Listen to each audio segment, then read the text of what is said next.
reminded you that you are perfect, would you argue me down or step into your perfection? Welcome to Perfect Mode, where there are no excuses, no expectations, and we explore the world without limitations.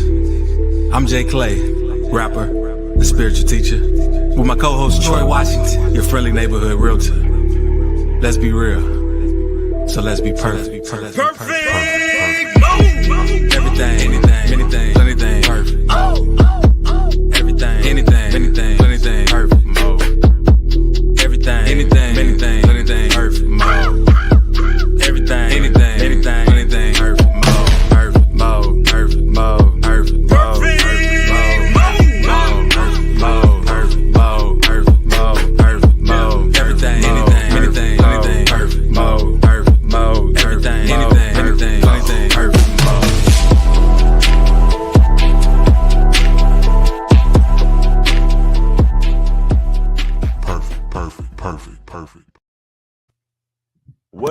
What up? Welcome to Perfect Mode. And first off, let me start by telling y'all that we love y'all. We're grateful for the opportunity to be anywhere, sharing our thoughts, hopefully in helping you realize that you are perfect. And the only reason you would think that you're not perfect is if you're looking at this person next to you and saying, I'm not them. But guess what? You are you, and that's all you need. And of course, it's yours truly, Troy Washington, your friendly neighborhood realtor. And I have my boy Jay Clay, spiritual rapper and teacher. And we about to jump on today and talk about facing fear head on, tools for courage and confidence. Facing fear head on. What up, Jay? What up? Man, Facebook changed how they share stuff. So I was doing your intro. I was hitting the share. But everyone, you know, this is going to be a helpful show. So hit the share button, like, subscribe if you haven't already. Appreciate y'all being here on this perfect day, this perfect Sunday at the perfect time. Here to talk about facing fears. Ooh. Yeah, so I guess for me starting out, my first thought was, how often are we facing fears, or how often are we looking at things that we may feel like are in front of us and we don't want to take a chance at it because there is fear, but we don't recognize it as fear. We place it, or we, I guess, say that it's something completely different. That's kind of the first thing that came to my mind. But what were you thinking about when you saw this? Yeah, well, even just responding to what you said, it's one of those things that's dormant. Like, we don't always realize we're being fearful in so many things because it's become natural to us. We've been naturalized in certain ways to exhibit fear. Like, oh, you can't do that. You shouldn't say that. You shouldn't be allowed to do that. Who told you that was okay? Things like that. But you might censor yourself from certain things. Like, nah, who am I? I don't deserve such things. Or it's a lot of internal dialogue that is said that we might not realize is actually fear in disguise. And so I guess to answer your question too, that's kind of what I was thinking about like really addressing these fears, not only the ones that you know about, but the ones you might not be aware of. So I guess the big question is, how do you recognize something is fear? Or how do you recognize that this is something that I'm not taking on with because I'm afraid versus whatever other reason that you may have told yourself? Because again, a big part of this is acknowledging that it's fear, so that way that block that you have in front of you, you can realize is removable, or it's something that you can kind of overcome. But again, I think, if, at least from my standpoint, whenever I run up against this that I didn't recognize was fear, if I recognize it as fear, then my approach to it kind of changes versus me just saying, oh, this is something that I cannot do. But go ahead, Jay. Right. So it's interesting because I'm trying to think of the ways I've handled it. Because like one rule I've made for myself is, if it's fearful, I got to do it. Like I always like to distinguish between fear and a bad feeling. A bad feeling, nah, I'm not. It don't feel right. But fear is usually something in me that's like, no, I should be able to do this, but I'm hesitant for some reason. And it's kind of really about plaguing yourself, going within to see, okay, am I hesitant because I don't think this is for me? Am I hesitant because I really just don't want to do it? Or I would love to do this, but maybe I fear how I'm going to be received. I fear what others might say or certain things. So it's a level of being real with yourself, like not lying to yourself. And I can't say that I've always had that open communication with myself, but I do now. And I'm trying to remember like what was the changing point, but perhaps it was conversations like this that led me to being more aware of that. What would you say? No. And so number one, I think that the first thing that you said was the conversation with yourself is important. And I also, I guess to that, and using myself as the example, I wasn't always able to have the conversation with myself because I didn't know how to even start it. I didn't know what I was seeking. So, if there was something that came up in front of me that I just didn't do, because again, when I say come up in front of me, I'm talking about things that's the top of my mind. Like I have this idea, this grand idea, and immediately when this idea comes, I either have the audacity to say, you know what, I'm about to just go ahead and do this, or sometimes an idea comes up and I don't even give it any opportunity to have any growth mentality. So beyond that initial thought of it, I don't see what it can become in my mind's eye. And so there's something that's blocking that. And a lot of times I don't recognize that there's a fear of what people might think if I do it, or there's a fear that I might not be able to accomplish it. It's just more of a, okay, cool, next thing. And there's a disbelief in it as a whole for me to even walk that pathway. But go ahead, Jay, and I'll get into it a little bit later, but that's the way that I see it. Yeah, I like that. And just before we get too far ahead, let's kind of talk about what is fear. Like, what is it really? In my upcoming single that's coming out in the next month, I have a line that says, "You can't look fear in the face because it's plenty scared." And that's when you think about it, it's like, yeah, fear is a match of that scared vibration. So why even be scared of it when it's just afraid of you? But also, I heard this quote that I want to post: "Is imagination without guidance." And it's like, ooh, that one stops me in my tracks, because it's like, that's so true, because every fear is imagined. So it is your imagination. And it's just, is it being guided, or are you leading it down a dark path? Yeah, go ahead. No, so there's a ton of things that come to my mind when I look at your question here, but even more with your quote from your song, which is beyond dope, that I got to tell you, like, how can you look fear in the face? And I know I'm not saying it the right way, but you said, but it's because it's plenty scared. And even that alone, when I look at words and how I feel about them when I first hear them, when I think the word love, I think of only joyous things. So love can only be happiness, can only be joy, right? And so again, even going back to you, fear in its word, it's supposed to be scary. It's supposed to be frightful of things. And the truth of the reality, again, that's why I love that, is like, how could it ever match me? It is fear in its core, right? So why would I even be a part or allow that to become a part of anything that I got going on? So I had to come back and say all of that because I want to salute you on the quote. That's a fire thing. But to your point, you're right. Like the fear of it shouldn't even be of us. But go ahead, Jay. Yeah, right. And that's one of the important things, though, is to realizing that fear is really just our imagination. So what's powerful to me in that is that we have control over it, because it's our imagination. It's not like it's your imagination or this person's imagination. No, it's what I'm seeing. It's what I'm visualizing. It's what, in some cases, I might be trying to manifest.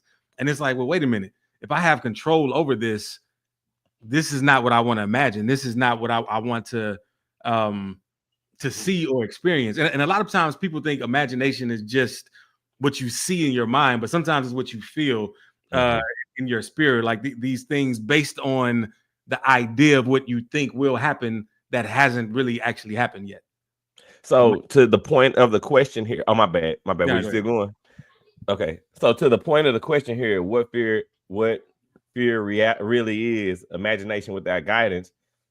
I think that when these things come up to the top of your mind, this is when you have to give yourself the opportunity, versus shutting it down immediately, the opportunity to see it through, to actually use your imagination to see what it will or can become. Because again, when I used the example earlier, a lot of times things come to our top of our mind and we don't even actually give it a chance to see it through. We just say, next thing, next thing, or oh, here it is. Oh, I can see. Oh, when say such see this, or when this happens, like we start to see, and to your point, we start to feel a certain way about the things that we're actually seeing. Like, man, when Jay Clay hear this, ooh, it's gonna be tight. Like, and so I think that, I think the first step in this is actually allowing yourself to see things through that you've kind of passed over. And that's visualize and feel and see how you feel about that. But go ahead, Jay. Yeah. The thing with that is that fear is so weak. You know what I mean? Like not saying you're weak for ever fearing something, but like fear itself is so weak that it's like, why even fear it? I love what you said about go down the path of that, because a lot of times when we do, we realize how ridiculous it is. We're putting so much stuff that wouldn't happen. And a lot of times when we go down the path, it's like, oh, well, if that happened, I know I could always just do that, or I could probably switch and do this, or this isn't the end of the world. I can just regroup and come back, stronger or something like that. I could practice more. I could do whatever more.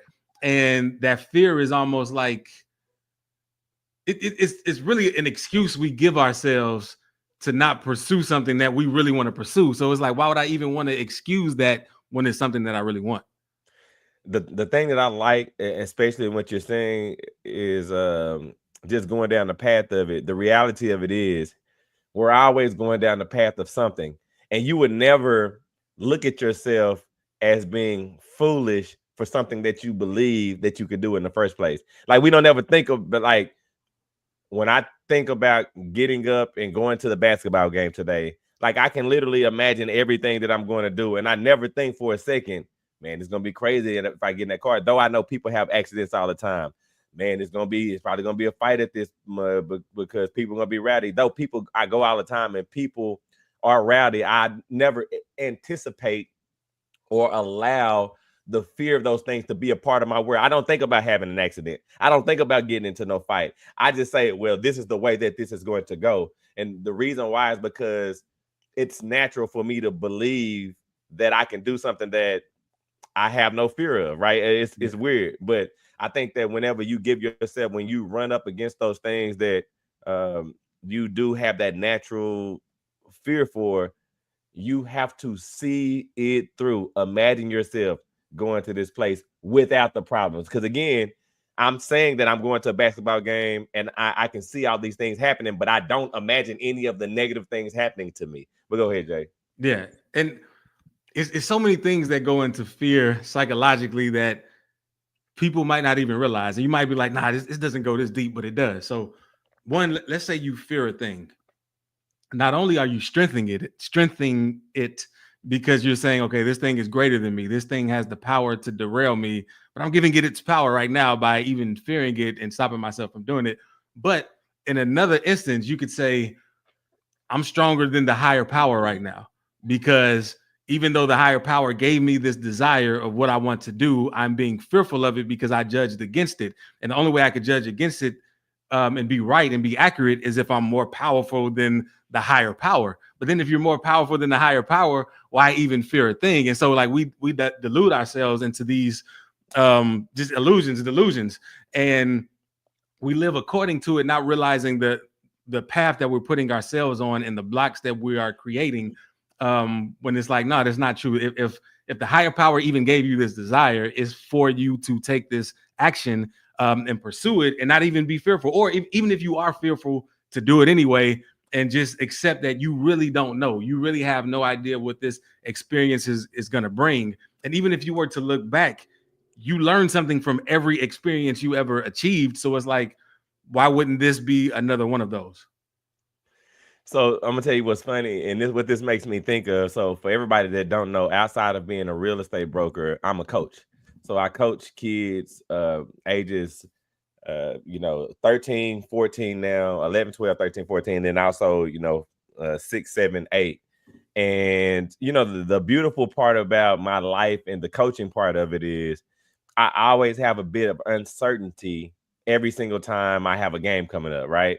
And so the way my life is set up is we practice all week, and then we have these games against people that we don't know if we can beat or not. And the only data that I can kind of go on a lot of times is what is their record or how many points have they put up. And the funniest part about it is when I look at the paper, there's always, especially if it's something that I didn't expect, there's always a sense of fear that sets in to myself, that I know that I cannot give out to my kids, that I know I cannot give out to, but there's always something there, and um, I have to process it, right? Because that fear is always, I don't want to lose to these people in whatever imaginatory way that I can do it, right? And so this is the beautiful part about me being the coach and being responsible for other people in a way that I'm able to also practice overcoming my fear. The reality of it is I cannot not go play the game. I gotta go play the game. And so because I have to go play the game, I have to mind before I'm in front of people, before I'm in front of the kids, before I'm standing on the sideline, because if they are able to witness that I'm feeling fearful of, or that I believe, that can also in turn rub off on them.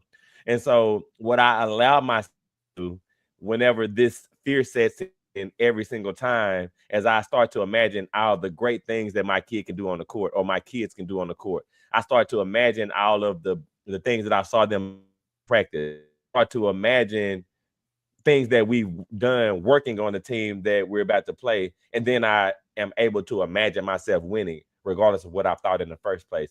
And so that way I'm able to walk on the court. Now, again, for me to voice that or vocalize this the way that I did was, I'm telling you that I literally imagined something different than in the beginning, and I gave myself enough time to process it so that way it can present and I can feel exactly the way that I wanted to feel when I'm on the sideline.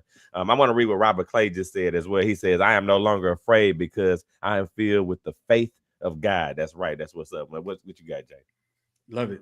And to your story, and to what shout out to my dad, and to what he was saying, like, even the quote from the song, you can't look fear in the face because it's plenty scared. Like when you shine light on it, when you shine light on the fear, like it dissipates. Light and darkness can exist in the same space. One lightness will prevail when you shine a light on the darkness. And when you see it for what it is, when the darkness disperses, you're like, oh, this is not even a bad thing at all. So using your story as an example, let's say you did, fear losing. So then you can look at it and be like, okay, how did we lose? Oh, they did this. Well, I can just do this then. And then I can do this instead. So it doesn't even come to this. So I don't even have to be afraid of this. I can feel, like you said, joyful that our chances are looking really good for winning. And in a lot of situations, when we shine a light on that fear, when we look at what we're really afraid of, it has in it like the seed of what's needed to overcome that with ease, so that it's not even a factor. So, and I love that, shining the light on it. And the key here, I guess, is when you shine a light on it, you're shining a light on you. Like the light, like you're giving yourself the ability to see truly how powerful you are. That's a big key. And the reality of it is that seed is always in you, because it can't come from anywhere else.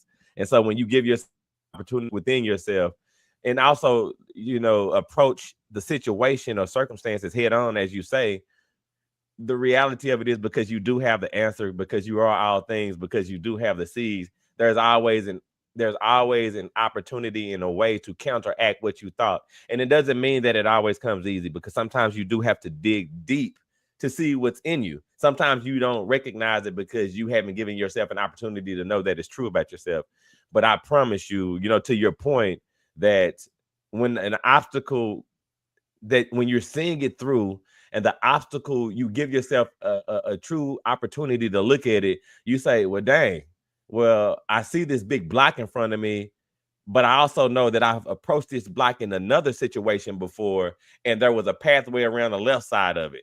And so now you're giving yourself the chance to move. But go ahead, Jay. Yeah. And I want to bring back something you said to shine even more light on it, is you said you realize that the seed is within you and it's been within you the whole time. I think that's beautiful, and that's often overlooked.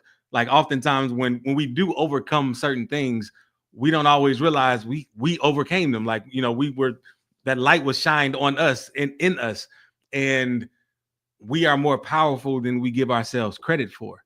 So much so that even you can say that fear is is a trigger to look at your next limitation or the false belief that you believe about yourself that needs to be overcome. And as they say, knowing is half the battle. Like if you were to ask yourself right now, like, what am I afraid of, or what's stopping me? What are my limitations? Nothing might come up. But then when you're real with yourself in the moments that you feel this fear, you're like, oh, now I can do something about this. Now I can step more into my power because I'm aware. And we shouldn't fear. We should, in a sense, embrace it. And again, the beautiful part about it is that you put the fear there as well. The fear didn't just come out of nowhere. Like, again, it just shows it's just a true testament to how complex we are and how capable we are and how much we are able to retain. But the reality of it is we're walking computers, and we're walking around all day, every day, looking at everything, processing information, and determining what this information means to us at all times. Like, that's how cold we are. And I know it might not seem like it's a big deal, but like literally, sometimes fear is something that we walk past, we saw, we identified. And the craziest part about it is when we might have saw and identified that thing, we weren't afraid of it initially because it was just something that, we passed by. But the thing that happens within us is we start to process that in our subconscious mind to be what we want it to be. And again, this is all things that we've decided to do on our own, right? Like, it's just we're built up to be that cold. So I guess I said all that to say that the fear is there too by you. The fear has been grown and cultivated by you. And the best example that I could think of is my 7-year-old son that he's 7. His birthday just passed, and I think about all the times that we don't allow him to watch certain things because we know that there's not enough of us counteracting the thoughts that he allowed to cultivate in himself grow to offset it, right? And so he'll say, I'm not afraid of that. But when he's saying it, he's not really saying it on the inside. He's saying, I want to watch this to show y'all that I'm not afraid, but I'm really afraid. And that's kind of how we react as humans, as adults, where we're speaking something, but we're not really giving ourselves the opportunity to see it through, to show ourselves that that's not what we're afraid of. But go ahead, Jay. Yeah. And a lot of times we're 100 times greater than we perceive our fears to be. And just to give an example, like a lot of people may be afraid of insects, of spiders. A spider is like this big, and look how big we are. But people will really be afraid of spiders. That's just an example. Scared for their life. Scared. Go ahead. I know I said scared for their life. Scared, like, yes, not just a little scared, like scared for their life. Yeah, and something else I thought about is like how many people are actually afraid of snakes. And like even me, if I see a snake, I might run or jump real quick. And it's almost like, why? When I think it's the Bible quote as a so-called punishment, it was like, now the snake would be at the foothill of man. So it's like that's a demotion, that's a weakness, so to speak. Yeah, we would still be scared of this thing that's crawling. And it's just amazing to me how we let our imaginations run wild when we are the one that are running our imaginations. No, it's funny about this, and I know I'm probably finna go down a different kind of rabbit hole, but I gotta say it though. And I'm using the snake and the spider analogy as the example, because the reality of it is, bro, when people, and I'm not saying that I'm not one of these people. Now I probably won't be scared for my life for a spider, but I'm like you though. If it's a snake, I'm gonna move out the, like, you're not gonna be around, like, throw a snake in the car and see what happens. You know what I'm saying? While I'm driving. But my point is though, bro, like, to the point that you're making, they're for their life because of the amount of power that we're giving something so small, something that we know has gotten a demotion, something that we know that with the flick of a wrist or the flick of a foot that we can eliminate, right? And the reality of it is that's only because we gave them power, when the truth is anything can kill you. Like, if I drop a penny from a high story building, it can kill you. If I throw an iron at you, it can kill you. But if you put an iron next to me, I'm not gonna just jump and be afraid of my life. If I hit you with a skillet or a bat, or if I stick a chip in your throat and it gets stuck. Like there's all of these different things that have the exact same power as the snake or the spider, but yet we don't give it as much power, or we don't fear for our life. I'm going to eat chips every day. I'm not going to never be worried about that mud getting stuck in my throat until it does. But it just goes to show, you know, the point that you're making. Well, yeah, and so something we always preach about on the show is that, you know, your beliefs are the most important things because they affect you the most. And that what you believe, you live according to, like it's in your realm of experience, so to speak. And the same with the things that you give your attention to. The more you give your attention to something, the more it expands, the more it becomes a belief. And fear is also a belief. Like we see what happens to someone else, and we might internalize it and say, like you said about the chip being stuck in somebody's throat. Somebody might see where that had happened to them, and then they internalize it and say, oh no, that can happen to me. I'm not going to eat chips anymore. But again, we don't know their belief system. We don't know anything. Like the number one cause of death is the belief in death. And whatever you believe in, you're going to experience at some point, unless you change your beliefs. And the important thing to note is be mindful of what you're receiving. Be mindful of what you're ingesting, not by just food, but by thoughts, because you could be accepting a belief system that has nothing to do with you, that never has. And so you're becoming afraid of it. Like the reason we are afraid of maybe spiders or snakes or these other things is because others told us to, and we didn't question it. We just said, oh, we're supposed to be afraid of those things. Let's be afraid of them. And now when we have a more in tuned mind, or we know the power of choice we haven't went back to look at all of these beliefs that we've collected over time to see if they're still valid, or if they're just based on falsehood. You know what's funny about this whole belief system thing? So I've been fortunate enough to be a manager in this time on this earth that I've been in. And so when you're a manager, you get to manage a number of different types of people: young, old, energetic, low energy. And because of that, I've been able to have developed, you know, unique relationships with people, and experience what they're going through or what they have going on based off of them sharing it with me, right? And you know, I've had multiple older people, elders is what we would call them, that have worked for me. And the time they were working for me, they were up there in age, like 70. You know, I had some up there in 80. And I would always ask them, you know, why are you still coming to work? I mean, you can get retirement, you could be chilling. You know, again, this is all about a belief system.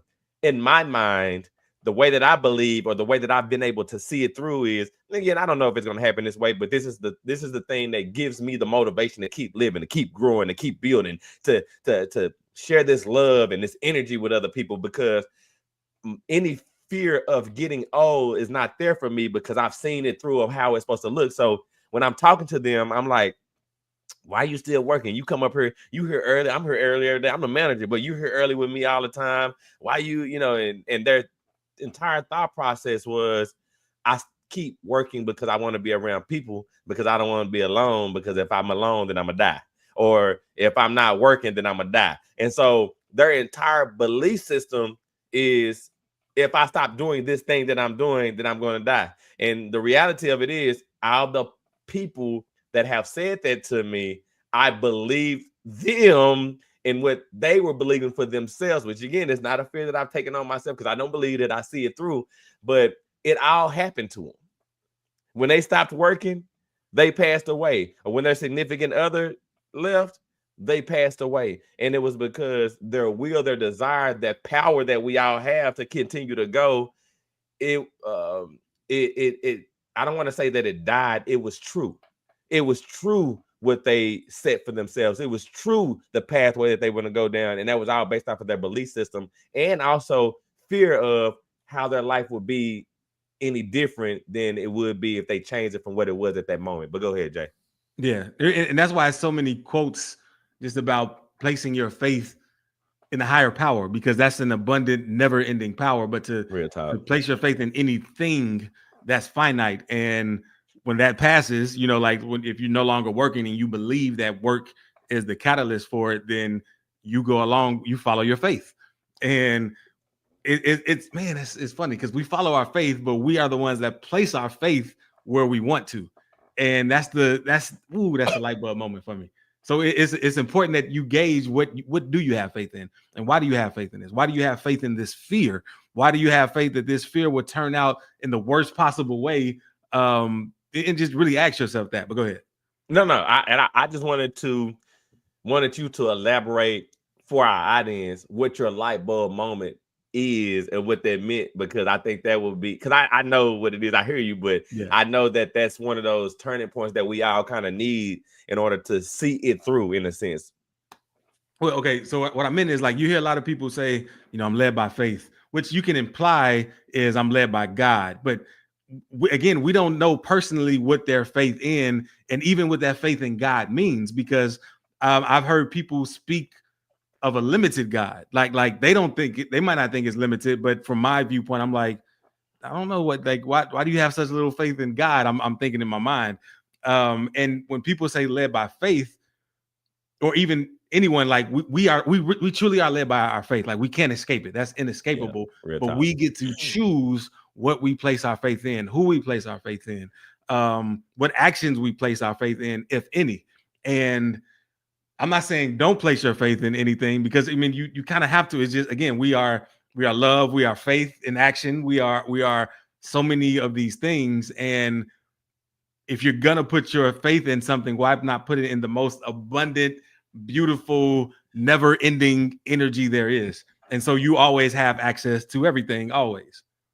So, man, I know this is not where we were going, but I have to just say these things real quick. So that's a part of the reason why the whole heaven talk is a thing, right? Because we're placing our faith, and then this is what's crazy about it. At least this is my perception of what I'm about to say anyway. We place our faith in not making a mistake a lot of times, so that way we can go to a place where there are no mistakes, right? So it's kind of like, I gotta be perfect here, but based off of what, so that way I can have the abundance later, right? And again, I get it, I understand it, but the craziest part about it is, why can I not have the abundance here? Why can I not place my faith in having heaven on earth? Why can I not give myself the opportunity to believe? And again, when you think about what you can achieve anytime, if you feel like I cannot have heaven until I pass away, then you cannot. It's just because that's you already capped off what you can have here. You've already capped off how much joy you can have. You've already set it in stone. And that's the reason why when something great happens to you, you can feel like it's too good to be true, or you're not deserving of it. Say it for now. But the reality of it is, when you talk about placing your faith, or having your faith guide you, or what the limitations are, why not believe that heaven is now? Why not believe that I can have everything now? Why not? Well, why allow somebody that I saw not get the loan deter me from getting the loan? And I'm using that as an example because I wanted it to be something practical. Why? I try to tell my kids after every basketball game, a bad shooting game is not the end of the world, because that's how we feel about everything. When it doesn't go our way, it's the end of the world. But a bad game is an opportunity for a good game next time. A bad day is an opportunity for heaven tomorrow. Like, I know what this side of it feels like, and tomorrow I know it's going to be 1,000 times better. It's going to be everything that I look for. But that's setting intentions. That's knowing, like you said, seeing through and having faith in something that's beyond what you felt like you can have. But go ahead, Jay. Yeah, I'm glad you brought up mistakes, because a lot of people have a fear of mistakes, and mistake is, I feel, misunderstood. Like, if you break down mistakes, it's like a missed take. So if you're shooting a movie, take one. Oh, I messed up. Yeah. Take two, take three. Now, we don't go and watch all of these takes that have it taken. The movie would be 18 hours. We watch the finished version, and we sometimes forget that it took many takes to do this. Now, a mistake is not this thing that's forever placed etched in history like we like to make it believe, like we like to imagine it to be like, oh, I can't make a mistake. If I make this mistake, I'm etched in history as this. Everything we see is the best take of all of these so-called mistakes. Like even on social media, people probably did that video 10 times before they got it right. Steph Curry, who shoots all the time, we don't see all the misses he missed when he's training and shooting. And so that this mistake gets a bad rep and we start to fear it. So we don't want to move forward and try things because we fear we're going to make a mistake that's going to lead to us just being this outcast and not receiving heaven, like you said, not being this perfect person. But we're already perfect in the fact that we get to redo and keep doing and do it better this time. Like everything is really this one moment that we just keep adding to and changing the perspective of all the time anyway. So it's like, do it, like have fun with it. But go ahead. Nah, so you said so much, bro. So you're going hard though. Before I even go into what I'm gonna say is, you just said everything is just this one moment, and we're just adding things to it in order to change the perspective of it. You don't even, I know you know how dope that is, but I'm gonna tell you, you don't know how dope that is. Like, you know, we emphasize everything is here and now all the time. And just a simple fact that, you know, it makes me think of when people shoot a movie, to your point of the mistake is whenever they do car scenes and they're sitting in the car, but they have this video thing running on the side of it to make it seem like they're driving down the street. Yeah. But they're not going anywhere. They're literally just right here, and they just have different things in the scene to like the scene is changing. So you're right. Life is always right now. And just me changing my mind right now determines what this scene is going to change into. So I love that, number one. But I also want to go back to again, the mistake part of it. And I told you about me and my wife being in Cabo time, and it was just one of the epiphany moments for me. And we were sitting at a restaurant. We were in the lobby waiting to get our seats. And while we're sitting there waiting to get our seats, she's taking selfies of herself. She's just taking a picture, and she'll take another picture, and she's doing all of these different things. And in my mind, the thing that comes to my mind is, oh, my wife is beautiful. My wife go hard. But then I ask her, like, why are you taking all these pictures? And she says she's trying to get the perfect shot. And again, this is not for her, but this is just my thinking in the moment. Like, what do you mean get the perfect shot? Every shot that you've taken is perfect. But she's trying to highlight specifically one moment and classify it as a perfect shot, eliminating all the other perfect shots that she's taken. And life is crazy like that we will diminish any one of us as if it's not important. And again, even when I think about this from a fear standpoint, like, you will highlight a specific moment that is fleeting, it's passing. Like, it looks like that in that second, but you can change the way you look at it any moment. And it's just funny that we process things that way. But go ahead, Jay. Yeah. I love that you said highlight a past moment. And it's almost like we can't get past it because we always thinking about what we did before. Like, man, that was the greatest thing we ever did. I wish I could go back to that time. But it's like, nah, this is that time, but you have more control over it now. You get to see it from a new perspective. You have more courage about it if you'll just be willing to try it out. That's one thing I think about. Like you spoke about being older. I think it's not even so much about age. It's the mindset of trying new things. When you're a kid, it's not that you try new things because you think that I'm a kid, I'm going to try new things. You're not embodied by all of that past stuff that you're holding on to. So you're freer. You move freely. You're like, I'm just going to do this. I don't know what's going to happen. And I'm just going to try this to the fullest of my ability. And the more you try that, like it in a sense keeps you young because you're not afraid of anything. You can have almost the world end, but you can start anew. And that's what the world does anyway. When you change a belief, like that old world crumbles in your eyes and you start a whole new world. And again, we are the consciousness that are the continuity between all of these worlds or all of these moments that come together. But yeah, go ahead. Now, and so I'm gonna talk about, right now, bro. Whenever I don't have any real estate stuff going on, I go and do substitute teaching for the school, right? And again, I'm highlight fears of myself. Number one, I never thought I would be doing that, right? I substituting for school, but all the evidence in my life shows that I should be around kids, teaching them anything, because it's not because I know more than anybody, but it's because I have a willingness to do it, and I have foreseen myself doing it. So again, there was a fear for me initially doing it, because it was like, am I supposed to be here?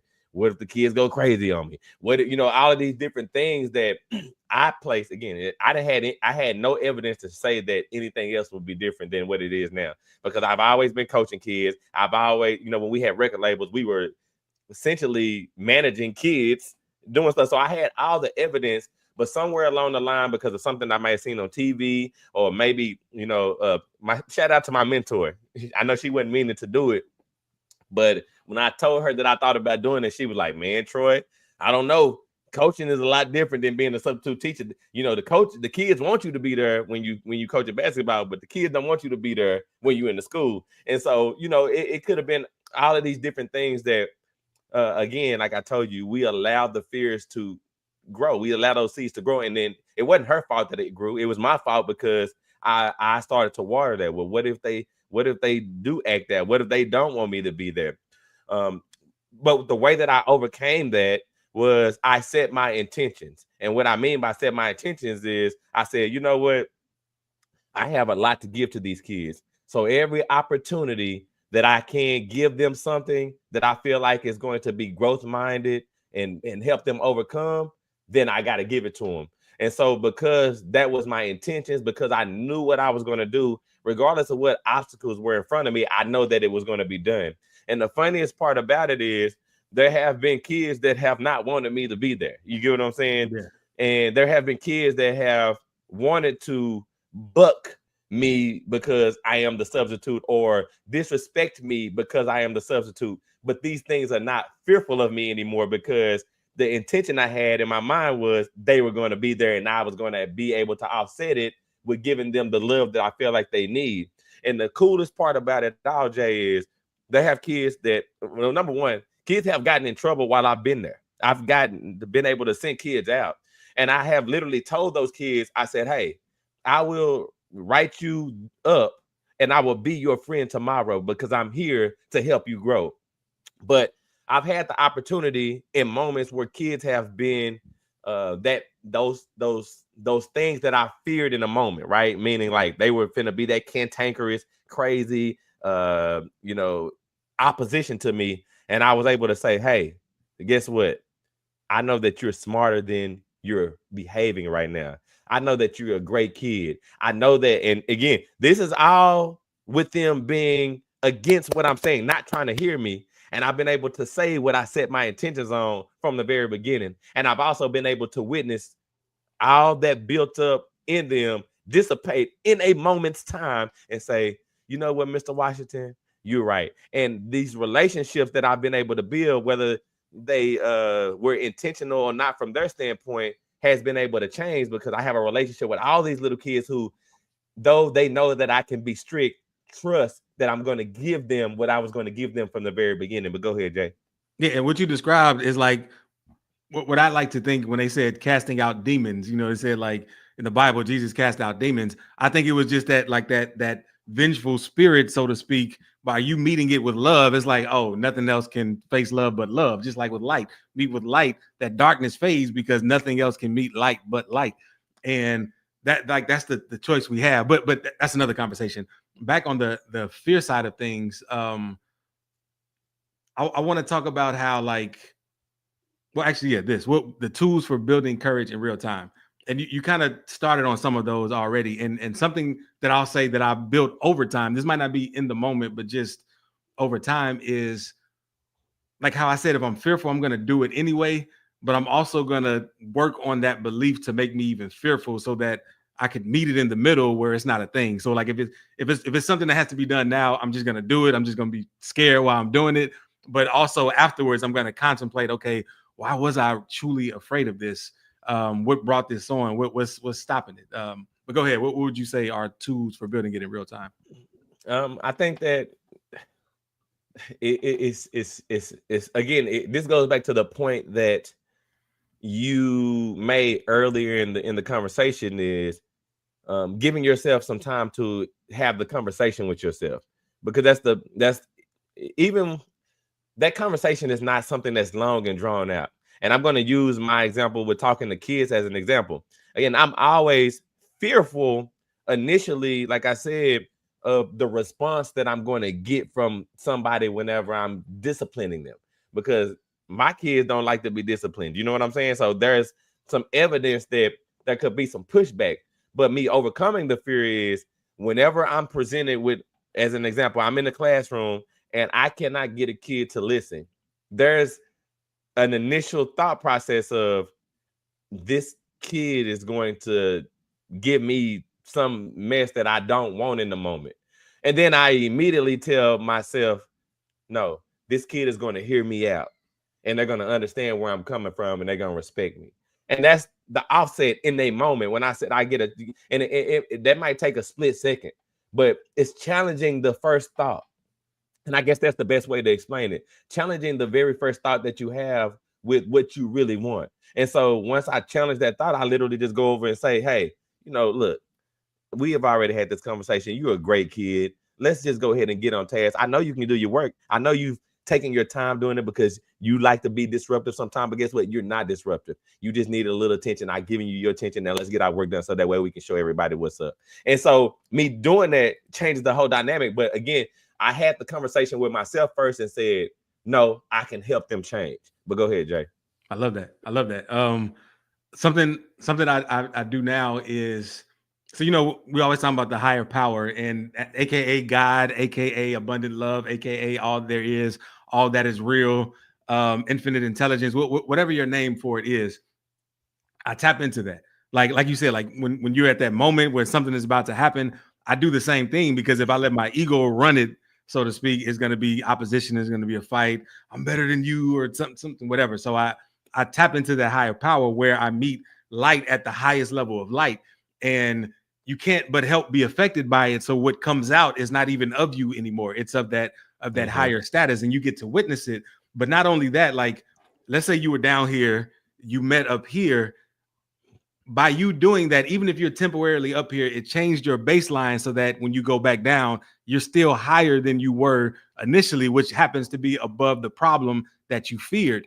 And so it like all works like a beautiful equation. Like you tap into the higher power and let the higher power speak through you. And even if it's something that you're like, oh man, am I really about to say this? I don't think we should say this.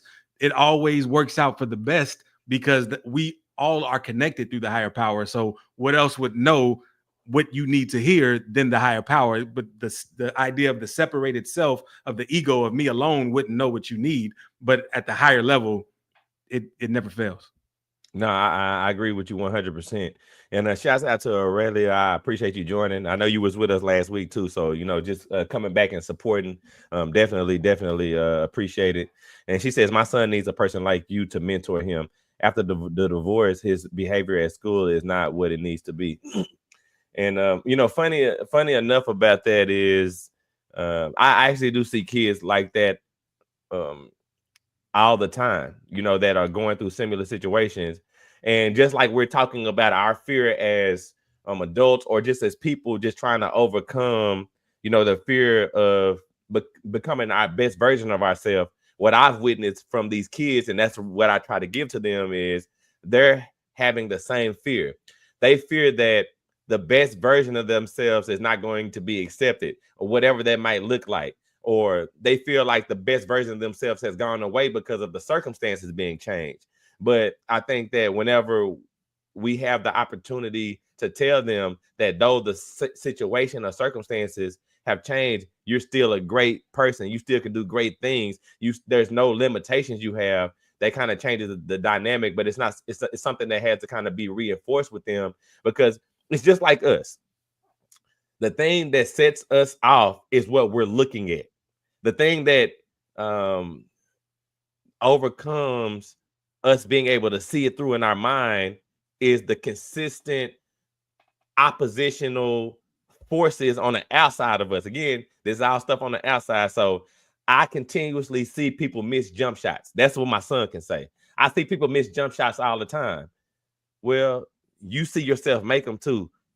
Okay, well, but I also see Steph Curry missing shots. So he's always has that opposition to show that he's supposed to miss shots. When the reality of it is he doesn't have to, and it's hard for him to believe it, but you have to continuously instill in him, but you can make every shot. I'm gonna make the next one, coach. I'm gonna make the next one, coach. I'm gonna make the next one, coach, because it has to be louder than what he's seen, or he has to be able to visualize that in his mind. And again, that's the same thing for us. It's not like I get one disruptive kid a day or something that will be to my liking, so that way it's comfortable. It's always going to be uncomfortable. And so I have to continuously remind myself that what I have to give to them is more important than me not saying a thing, than me bowing out of it. And I have to overcome that fear in order to change the dynamic. But go ahead, Jay. Yeah, and you touched on something there about like when you see others in this state, like afraid to be their true selves. It kind of comes to like, okay, you spoke about like the heaven on earth, the heaven right now, like not waiting, experiencing it now. We all want to be okay.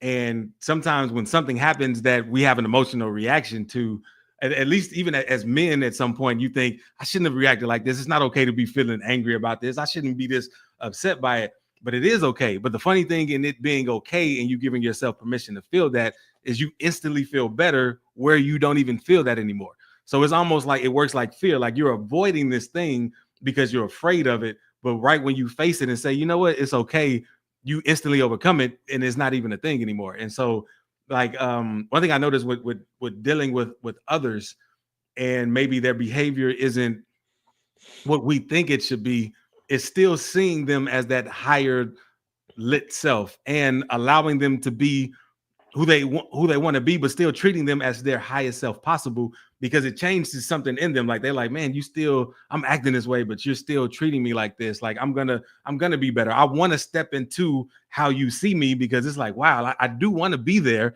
but I'm not seeing myself there, but you are seeing me there, and I appreciate it. Let's go, bro. So to your point, so number one, I use kids as an example, but the reality of it is, it's all of us. And to the point that you're making, forget about you continuously giving someone else a high vibration. Think about the time when somebody continuously gave you the high vibration. And the thing that comes to my mind is, and I think that most people, if you've had a granny or an auntie or an uncle or somebody that's older than you, that you come around and they just love you, man, Troy, he's a computer genius. He can do all of these. Like they'll give you all of these high vibrational thoughts and tell you what they see you as, right? And it doesn't matter how you act with anybody else. When you get around those people, your vibration changes. It always goes up to what they thought of you. And you will humble yourself to be that high vibrational being, because you could always be that. And again, that just goes to show you. That's why I said, just think about the time. I know it's happened to everybody. We've all had somebody around us big up us, even if it's not auntie or uncle. There are friends that we go around that look at you in high regard, and when you step in front of those people that look at you in high regard, you walk different. If you just give yourself an opportunity to look, you talk different. You're going to interact different. You're going to have a whole different energy, and it's because you actually believe that when you're with them. But go ahead, Jay. Yeah, and even if you're the one doing the bigging up, you can't help be affected by that. You can't help but receive what you're giving, because giving and receiving are one. So it's like, you're like, man, why am I in a good mood? Is because you're seeing everyone in that light, and you're meeting the light where it's at, where all that can be reflected back is light. And so you feel light, you feel happy. And again, it's so beautiful. One thing I wanted to touch on, but before it gets too late, is how when we face the fear and we question ourselves and we go into like, why does this scare me, and what would happen if the worst possible scenario happened? A lot of times what kept coming up with me is, I'm gonna try again. And it's like, oh snap, even if this failed miserably, I love this so much that I'm going to try again. Like that was so powerful that it's like, well, why not try faster so I can get there faster or learn what I need to learn faster to be there. And so like those internal conversations are so important, and it might be the most important. No, I agree 100%. And I want to go here because it's to the show, and we always reference this, but I think that's the reason why meditation is important. I think that a lot of times when you're meditating, a lot of those fears, like whenever I've been meditating, a lot of times, my mind will start to run through a number of things that different meditations tell you different things. Some people tell you to embrace it. Some people tell you to let it go. Some people tell you to like that. It just depends on what you're doing. But what I like to do is embrace it. I like to see what it is while it's at the top of my brain and understand why I feel that way. And I think in that way, a lot of times you get to see that it's not real. You get to see that, oh, these are things that I just kind of created. And so I definitely encourage, meditation, whether that be for 2 or 3 minutes, because I guarantee you that when you try to quiet your mind, a bunch of things are going to pop up that you didn't anticipate. And that is your playground. That is your opportunity to play around with it and see what it really looks like. But go ahead, Jay. Yeah. And because too, like all fears exist in our imagination. Like fears aren't shared. You can't share a fear to me and I take it the same way, which shows you it's not real, but like love can be shared equally and you feel it and understand it.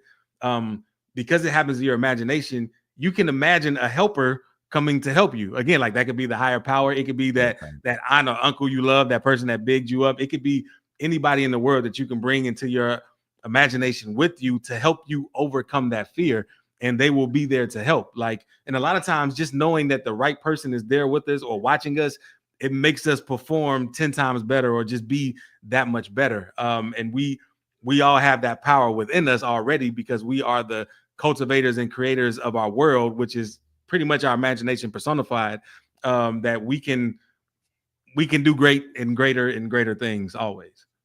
No, I 100% agree, man. And that's all about setting your intentions.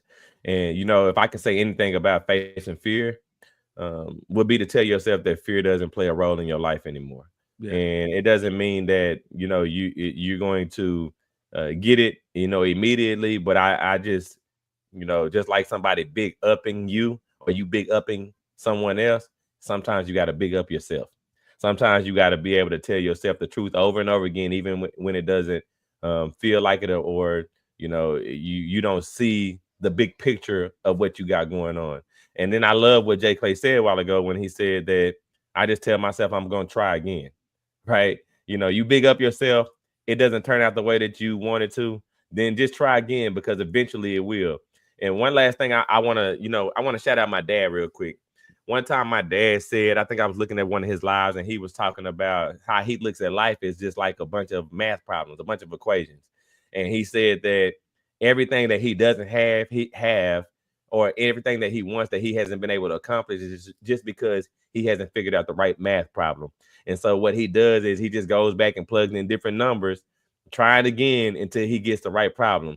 I mean, the right, equation. So, I like to think of life that way too myself. And the reason being is because there have been plenty of things that I didn't get the first time. And I changed one little thing from a 1 to a 2, or from a 3 to a 4. And before I knew it, I was there. And so, that's just, a little bit I want to leave everybody with. But go ahead, Jay. Yeah, and most things we don't get the first time. I can't imagine how many times we tried to walk before we walked. We didn't just say, forget this, I'm never walking again. I hate walking. Walking is the dumbest thing. You never catch me walking no more. Like, that's absurd. You just try again. Real talk, man. So, for everybody, I appreciate everybody joining. I always encourage, hit that like, that love button, just so that way we can increase our viewership. Each one reach one, and we'll double the size of the audience in a week. Shout out to Didi for that one. And, if you feel like this is helpful to you, or you feel like it's helpful to someone else, please share it. And other than that, Jay, you can go ahead and take us out, man. Yeah, appreciate y'all again on this perfect day. And just remember, you're a perfect creation made by a perfect creator. So you might as well accept your perfection and enter perfect mode. Yeah. If I reminded you that you are perfect, would you argue me down or step into your perfection? Welcome to Perfect Mode, where there are no excuses, no expectations, and we explore the world without limitations. I'm Jay Clay, rapper, the spiritual teacher, with my co-host Troy Washington, your friendly neighborhood realtor. Let's be real, so let's be perfect. Perfect.